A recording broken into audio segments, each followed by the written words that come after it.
Hey, what's going on today, guys? Today we're going to talk about homepage SEO.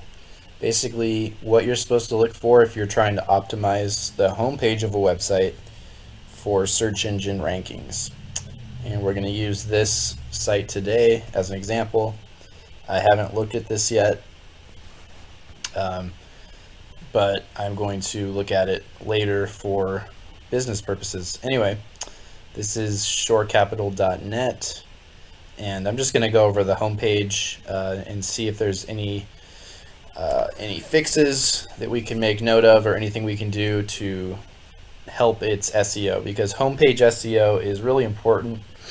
The homepage is, of course, the primary landing page of your website in most cases, and we need to make sure that it has all of the right signals, SEO signals going towards it, and basically it's going to be like the summary of your entire site, right? The homepage is not really about one specific topic, but it's sort of a summary about all of your topics for your website or business. And as you can see, this page is exactly that. It talks about the different things you can do.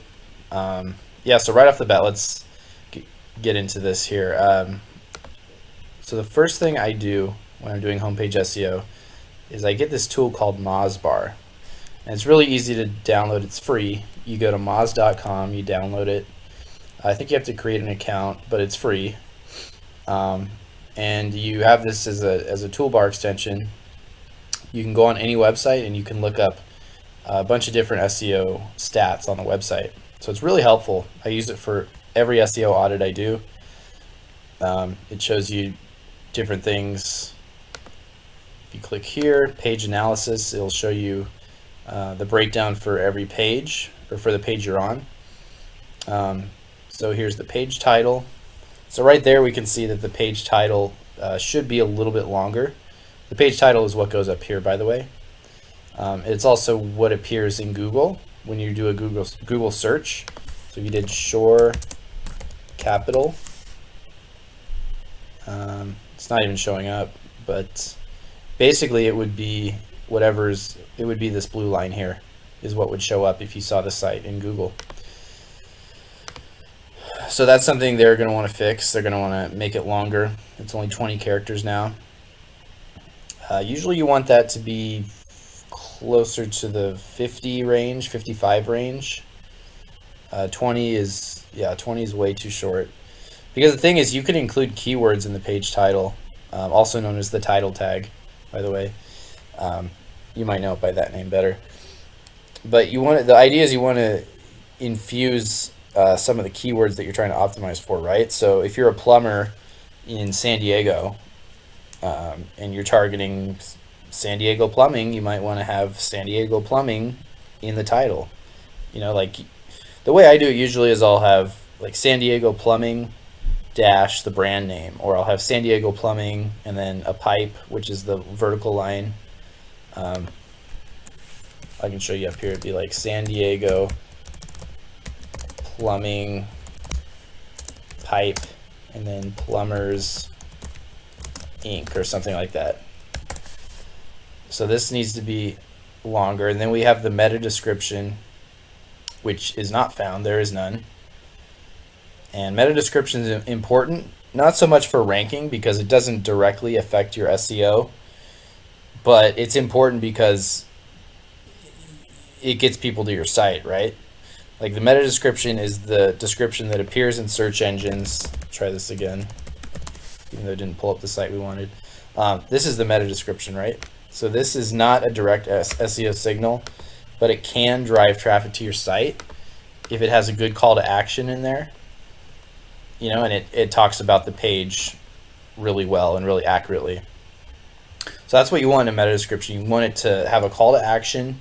That's the most important thing. But then you also want it to describe your page really well. So it's more about copywriting than actual SEO, which is why I usually, I'm fairly good at copywriting, but I usually I usually like to go with a writer to do that section rather than just a pure SEO person, because I think it's more about the writing. It's more about the sales writing than anything. Anyway, we're going to need that. H1 tags. So these are, usually you want one H1 on every page. H1 is the dominant header of the page, right? So in this case, it should really just be this. Here on the home page, this is an H1, but this should probably be the only H1 we have. These are a bit excessive. You typically want to make these H2. So usually you want one H1 per page, and then you want multiple H2s, one per section. So like this should be an H2 as well. This is not. This should also be an H2. So they need to fix that. Same with that. Join us. And then down here, bold and italicized. These things, they aren't as important. To be honest, I don't really know exactly why it's good to have some bold text and some italicized text. I know that I do it because I've heard that it's good to have a little bit of it. I know at least with bold text, it helps to emphasize certain words, like certain keywords you're trying to rank for. For some reason, that just makes them more clear to Google. But don't quote me on that. I'm not totally sure actually about that. So, anywho, yeah. So then, other than that, for the homepage, I'm just looking at the structure. You want to see how the thing is laid out, and if it's laid out the best possible way to drive conversions, right? So here's a good thing. You want your call to action button. This would be a call to action button. Join us now. You want to make people take action early on, right? So you want your call to action button to be above the fold. Above the fold just means this is what pops up when you load the page. This area is below the fold. But it's good that this button's right here so that people land on the page. They see, oh, work with the best real estate and lending professionals. Join us now. Perfect. I'm gonna join you now. It's just good to have that call to action happening quickly. Other than that, it looks like they are doing a bit of internal linking, which is great. The homepage is really about passing that link juice to the sub pages across your site. And since your homepage is typically the page that gets the most traffic and is the most visited page,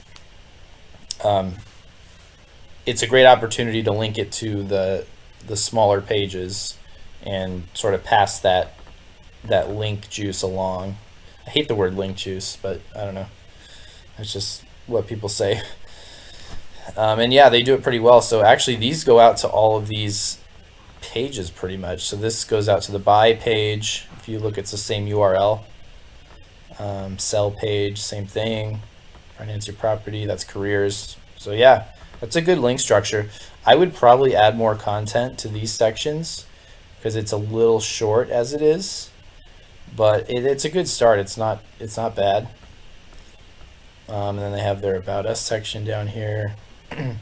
This also goes to contact. Oh, this goes to contact, not careers. That's just a box. That's interesting. All right, so there's probably some recommendations I'd make, like create a contact page rather than a box, stuff like that. But anyway, I think you get the idea. I don't want to keep going on and on about this. But yeah, those are the general things that you're going to want to have on a homepage. Again, it starts with the really simple on-page optimizations, like the H1, H2, your page title.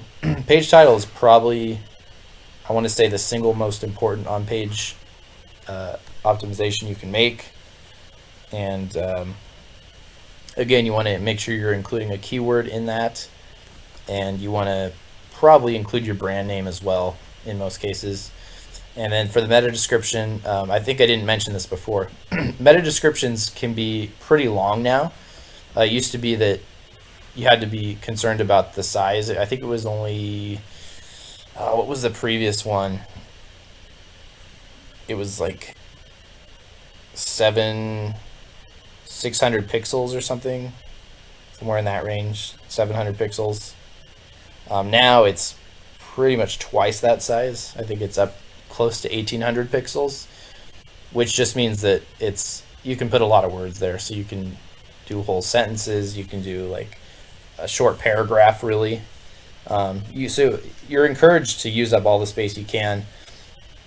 Again, though, I would focus less on the length and more about writing good copy, like having good call to actions, being compelling in your copy, really advertising the features that people are going to get when they reach the page. All that stuff is super important. So anyway, that's the basic stuff. And then, of course, there's things like we look for schema markup, which it doesn't appear to have on this page, but you want to cross-check that through the structured data testing tool, which I will do later. And that is it for this video. Anyway, that is how you do homepage SEO. So go ahead and give it a like if you feel like it, and I'll see you in the next video.